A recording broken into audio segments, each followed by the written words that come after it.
सत से हम किसी भावना से भी जुड़ते हैं, तो सत ही है ना। जैसे अब हमारी स्थिति असत में है, शरीर परिवर्तनशील, संबंध परिवर्तनशील, शरीर के भोग परिवर्तनशील, पर हमने अज्ञानवश उनको सुखद मान लिया है। हमारे हृदय में सत्यत्व का भाव आ गया है, अविद्या के कारण। लग रहा है ना मैं शरीर हूँ, पक्का लग रहा है 100%। इसमें 1% भी गुंजाइश नहीं रह गई। अविद्या ने इतना ग्रसित कर लिया है, मैं पुरुष हूँ, मैं स्त्री हूँ। अच्छा, अब हम कहाँ जाएँगे? बीमार आदमी तो अस्पताल ही जाएगा ना। तो इस पूरी बीमारी के लिए भगवान कहते हैं, "देवी हेषा गुणमयी मम माया दुरत्यया, तो मामेव ये प्रपद्यन्ते।" मेरी शरण में आ जाओ। अब हमारे को पता ही नहीं कि निष्काम कैसे हुआ जाता है, क्योंकि स्वरूप बोध हो, तो सारी की सारी जो अभाव वृत्ति है वो नष्ट हो जाए तो कामना ही नहीं रहेगी। अब देह में तो केवल हमारे अंदर कामना ही कामना है इसमें, कभी विश्राम ही नहीं है। 5 ज्ञान इंद्रियाँ, 5 कर्मेंद्रियाँ, मन, बुद्धि, चित्त, अहंकार हमें रौंदे दे रहा है। हर क्षण तृष्णा, वासना, स्पृहा, कामना ये हर समय हमारे अंदर है। अब हम कहाँ जाएँ? चलो, बढ़िया भाव मिला, भगवान की तरफ बढ़े। मंदिर में गए, तो भगवान उसे उदार भगत कहा है।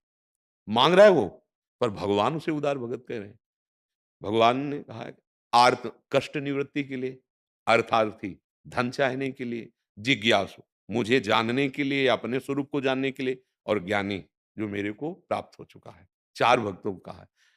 ज्ञानी को अपनी आत्मा कहा है और तीनों को उदार कहा है। उदार, जैसे बेटा गली में मांगे तो कैसा, और अपने पिता से मांगे तो कैसा। इसका मतलब भगवान से हमारा मांगना गलत नहीं होगा। यद्यपि हमें ज्ञान नहीं है, इसलिए हम पार्थिव वस्तुएँ, पार्थिव समस्याओं को भगवान के सामने रख रहे हैं। वस्तुतः ज़रूरत नहीं है।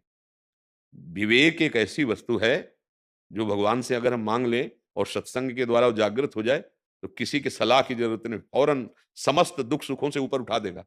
पर अभी बुद्धि में विवेक उपजा नहीं है, तो हम भगवान से माँगते हैं। हम पुत्र, धन, व्यवस्था, समस्या निवारण, मंदिर में जाएँ या ना जाएँ, जहाँ भी हैं, वहीं से पुकारें, तो कहा सो कहा जहाँ प्रभु नाहीं, वहीं प्रभु हैं।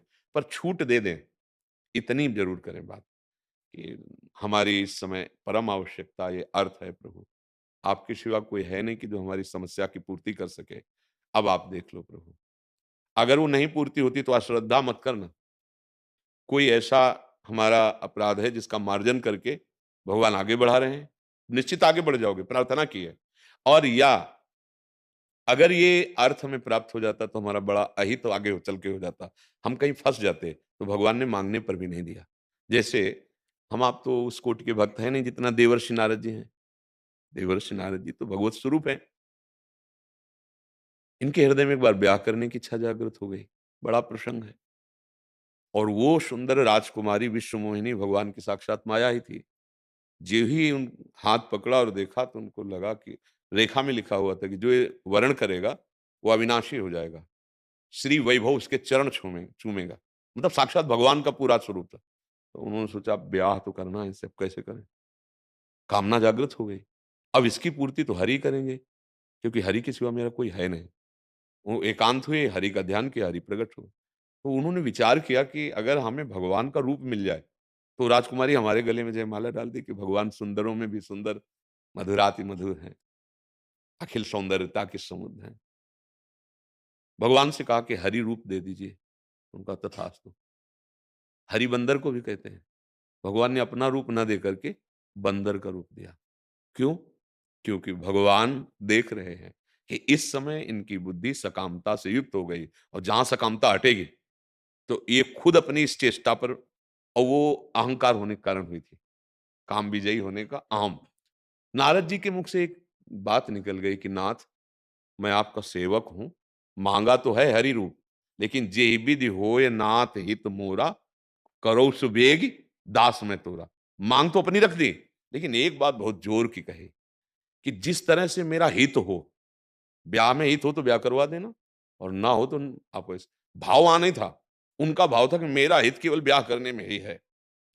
अब जैसे हमारा हित हो जाए वैसे आप कर दो। हित हुआ था, लेकिन अर्थ इसका ऐसा निकलता है कि मैं मांगू कुछ भी, पर जिसमें मेरा हित हो। तो भगवान ने उत्तर दिया था कि हित ही नहीं, जे विधि हुई है परम हित, नारद सुनो तुम्हारा। भगवान ने बंदर को रूप दिया, राजकुमारी ने देखा ही नहीं। और वो बार-बार उठ करके इधर से उधर राजाओं के बीच में बैठते, राजकुमारी देखती नहीं। और इतने में भगवान आए, राजकुमार के रूप में, जयमाला डाली और हाथ पकड़ा। अब नारद जी को बहुत ही क्लेश हुआ क्योंकि कामना जागृत हो चुकी थी। अब कामः संजायते क्रोधा, क्रोधा स्मृति विभ्रमा स्मृति भ्रंशात् बुद्धिनाशो, बुद्धिनाशात् प्रणश्यति। वो ऐसे ही गुस्सा में बैठे थे कि शिव पार्षदों ने कहा, बहुत रूप का गुमान है, थोड़ा देख तो ले तुम्हारा रूप कैसा है, इसलिए राजकुमारी तुम्हारी तरफ देखी नहीं। तो जे ही उसमें जल में देखा, मरकट बदन भयंकर दे। हमारे साथ छल किया भगवान ने। देख लो इतने बड़े भक्त के अंदर भी भगवान के प्रति आ गया ऐसा भाव, कामना ऐसी चीज है। छल किया। हम मांगा था हरि रूप, दे दिया बंदर का रूप। अभी जा रहे हैं, भले भवन वायन दीन्हा, पाओगे फलापन कीन्हा। आज तुम्हारा नारद से पाला पड़ा है। अपने आराध्य देव को कह रहे हैं, आज मैं। अब बढ़े आगे तो देखा कि राजकुमार बने वही हरि थे, हाथ पकड़े बातचीत करते जा रहे थे। अब और आग लगी कि जिंदगी में इनसे कुछ नहीं मांगा, पहली बार दुल्हन मांगा तो वो भी ले लिए एकदम। भगवान के समीप गए और कहा, तुम हमारे साथ छल किया। भगवान मुस्कुरा दिए। जाओ मैं शाप देता हूं, देख लो। जाओ मैं शाप देता हूं, जैसे मैं स्त्री के वियोग में विकल हूं, ऐसे तुम स्त्री के वियोग में विकल होगे, और जैसे मुझे बंदर का रूप दिया वही तुम्हारी सहायता करेगा। भगवान ने तब हरि माया दूर निवारी, तहां न रमा न राजकुमारी। कुछ, अरे एकदम जैसे नशा उतर जाए ना। अरे ये क्या किया अपने आराध्य देव भगवान त्राहिमाम।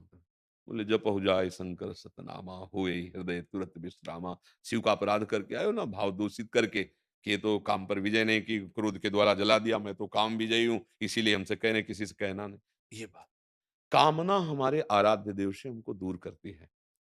पर हम करें तो किससे करें, उन्हीं से करेंगे। तो कामना करके उनके ऊपर छोड़ दे तो बचत हो जाएगी और अध्यात्म मार्ग पुष्ट हो जाएगा। जैसे कर्दम ऋषि, ब्रह्मा जी ने आदेश किया कि सृष्टि विस्तार में आप ब्याह करो और ऐसा। तो उन्होंने सोचा हम किससे ब्याह करें, हमें तो कुछ पता नहीं, और ब्रह्मा जी ने आदेश किया है। तो 10,000 वर्ष तक पत्नी की प्राप्ति के लिए तपस्या की। भगवान गरुणध्वज श्री हरि प्रकट हुए और कहा वरम ब्रूहि। तो उनका मुझे पत्नी चाहिए। भगवान के आंसू गिर पड़े। बिंदु सरोवर उसी से बना, भागवत में कथा है। मेरा दर्शन, मेरा दुर्लभ दर्शन, और इसके बाद मांगा क्या, पत्नी। तो भगवान ने कहा आदि सम्राट महाराज मनु की पुत्री देवहूति, परसों आ जाएंगे सम्राट मनु, और अपनी पुत्री आपको देंगे, वो आपकी पत्नी होंगी, और मैं तुम्हारा स्वयं पुत्र बनूं। ये अपनी तरफ से कहा। कपिल भगवान के रूप में भगवान अवतरित होकर उनको ज्ञान देकर उद्धार किया, माता देवती का भी और कर्दम ऋषि का भी।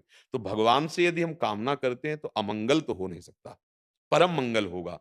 पर हमारी कहीं श्रद्धा न बिगड़ जाए, इसलिए उनके ऊपर छूट दे दे कि मांग हम ये रहे, पर आप देख लेना जिसमें हमारा हित हो। ये चौपाई जरूर बोल दे, जय विधि होए नाथ हित मोरा, करो सो बेग। जैसे हमारा हित हो वैसा प्रभु, वो मंगल भवन है। जो कुछ करते हैं मंगल होता है, उनके द्वारा मंगल हो ही नहीं सकता। जिनको मारा उनको परम पद मिला, जो मुनियों के लिए भी वांछनीय है। तो अमंगल किससे कर, वो जैसे हम कह दें विनोद की भाषा में कि सूर्य की ताकत नहीं कि वो अंधेरा कर सके। जब तक सूर्य रहेगा तो अंधेरा नहीं रहेगा। जहां सूर्य वहां अंधेरा रह ही नहीं सकता। तो भगवान का नाम है मंगल भवन। अमंगल हो ही नहीं सकता, अमंगल हारी है। तो हम कामना करें, वैसे कामना क्यों करें, सर्वज्ञ हो। जैसे हम अपनी माता से कुछ कहते हैं क्या, वो समय से आगे व्यवस्था करती, जब हम हमारी समझ नहीं थी तब वो हमारी व्यवस्था कर रही थी। ऐसे ही सर्वज्ञ भगवान को अगर हम ये मान लें, वो सब कुछ जानते हैं, वो अपने आप वही विधान करेंगे जिससे हमारा परम मंगल हो। पर हमें संतोष नहीं हो रहा तो हम मांग लें भगवान से, पर छूट दे दें। उससे हमारी श्रद्धा बढ़ेगी और हमारा मंगल बढ़ेगा। नहीं तो जैसे नारद जी को गुस्सा आ गया, ऐसे गुस्सा आ जाएगा। इसीलिए हम कहते हैं छूट दे दो, तुम्हारा परम मंगल हो जाएगा। भगवान वही करेंगे जिससे तुम्हारा परम मंगल, परम